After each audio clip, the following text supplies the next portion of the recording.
नमस्कार दोस्तों, आज हम आपके लिए लाए हैं पारिवारिक कहानी पैसा और पिता। एक समय की बात है, एक छोटे से कस्बे में मगन नाम का आदमी रहता था। मगन अपने घर में बेटे और पत्नी के साथ रहता था। मगन गरीब था, इसलिए वह दिन रात अपने परिवार की ज़रूरतें पूरी करने में लगा रहता था। वह हर हाल में बेटे और पत्नी की खुशी चाहता था। मगन एक छोटी सी कंपनी में काम करता था, जहां उसकी आमदनी घर खर्चे जितनी हो जाती थी, लेकिन फिर भी मगन कंपनी वाला काम ख़त्म करके दूसरी जगह जाया करता था ताकि कुछ और पैसे कमा सके। काम में व्यस्त होने से वह अपने परिवार को समय नहीं दे पाता था। मगन 24 में से 15 घंटे घर से बाहर काम में निकाल देता था। रात को देर से आता और सुबह जल्दी जाता था। इस तरह कुछ दिन बीतते गए। एक दिन मगन की पत्नी ने उससे कहा कि आप पूरे दिन काम करते हैं और हमें समय नहीं देते हैं। वैसे भी हमारा खर्चा आराम से निकल जाता है, तो आप इतनी मेहनत क्यों करते हो? हमारे पास जितना है उसी में हमें खुश रहना चाहिए। चलिए आज हम तीनों कहीं घूमने चलते हैं। तब मगन कहता है कि बस कुछ समय मुझे और मेहनत करने दो, फिर आराम ही आराम है। इस तरह मगन मेहनत करने में लगा रहता है।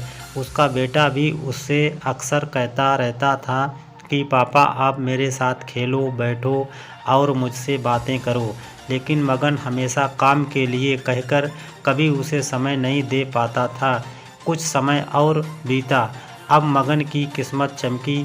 मगन की नौकरी जिस कंपनी में थी, अब उसका मालिक मगन को मैनेजर बना देता है, क्योंकि मगन काफ़ी समय से वहाँ काम करता था और अब वह मालिक का विश्वास पात्र बन गया था।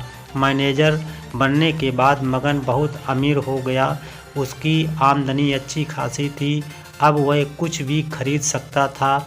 उसकी गिनती धनी लोगों में होने लगी।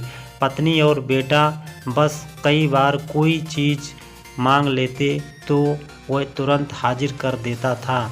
एक दिन बेटा और पत्नी दोनों मगन से बहुत ज़्यादा जिद करते हैं कि वे तीनों समुद्र के किनारे घूमने चलें।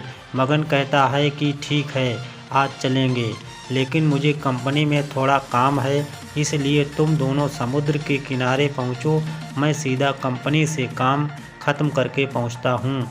पत्नी और बेटा दोनों वहाँ चले जाते हैं। तभी समुद्र में बहुत बड़ी सुनामी आ जाती है और आसपास के लोगों को भी बहा ले जाती है। पत्नी और बेटा दोनों पानी में बह गए। जब मगन वहाँ पहुँचता है तो ऐसी हालत देख घबरा जाता है। उसने हर जगह देखा, लेकिन सब कुछ नष्ट हो चुका था।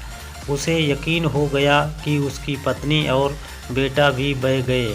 वो ज़ोर ज़ोर से रोने लगा और अपनी पत्नी की बात को याद करने लगा कि हमारे पास जितना है उसी में खुश रहना चाहिए और अपने परिवार के साथ खुशी के नए पल बनाने चाहिए, ताकि हम उसे हमेशा अपने दिल में संभाल कर रख सकें। पैसों का क्या है, कभी होंगे तो कभी नहीं होंगे। इस कहानी से सीख मिलती है कि समय निकालकर अपने परिवार के साथ मिलकर बैठना चाहिए। दोस्तों, हमारी ये कहानी पसंद आई हो तो लाइक करें और चैनल को सब्सक्राइब करें। जय हिंद दोस्तों।